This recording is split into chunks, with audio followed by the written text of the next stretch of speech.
Hello and welcome to The Real Questions, a program featuring opinions, facts and advice from academics and industry experts.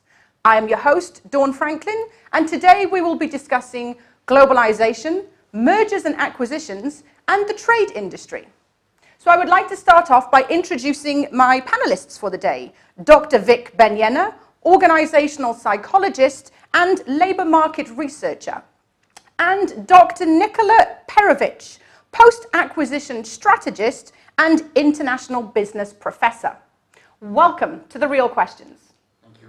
It's lovely to have you in the studio.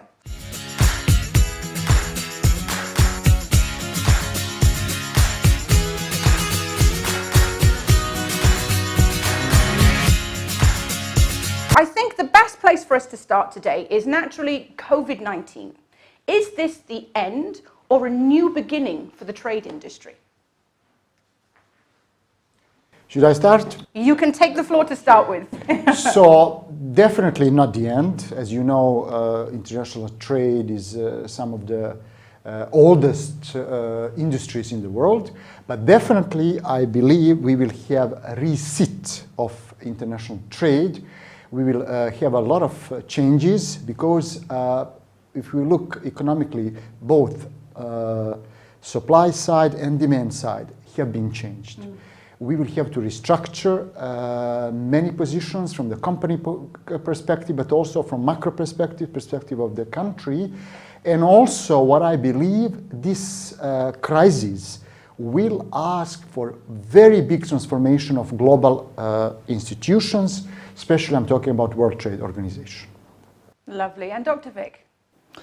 Well, I agree with Professor Perovic. This is not the first time the world has come to deal with a crisis of this nature. The Spanish flu killed over 50 million in history. We had the bubonic plague that killed a number of people as well, and the world was able to survive all these difficult times. So it's not the end, but definitely there's an impact on international trade. Supply chain has been disrupted. As we can see, majority of goods that are flowing from China have been curtailed. Demand side has been curtailed because of social distancing.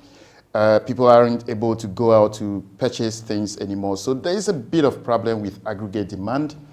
And as we know, when aggregate demand goes down, then the whole macroeconomic situation for a country, or for that matter, the world, is in crisis.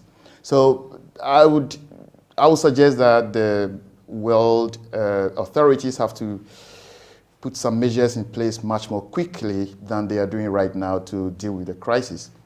Certainly there's more to be talked about.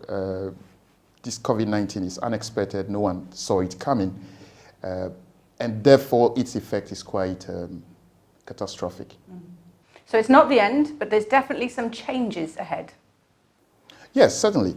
I can see, for example, that there's going to be an impact on the aviation industry. There's going to be, already there's an impact on the tourism industry. Education and health sector are likely to survive much better than other industries. Would you agree? I agree, absolutely. And we will have a lot of shift in demand. If we look about labor market, you mentioned healthcare. Absolutely. What we need is public healthcare reform and public healthcare accessibility in every country for everybody. So absolutely, we will need more healthcare workers.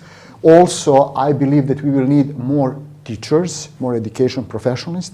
So absolutely, this crisis will emerge in a big transformation of, like I said before, both supply and demand side.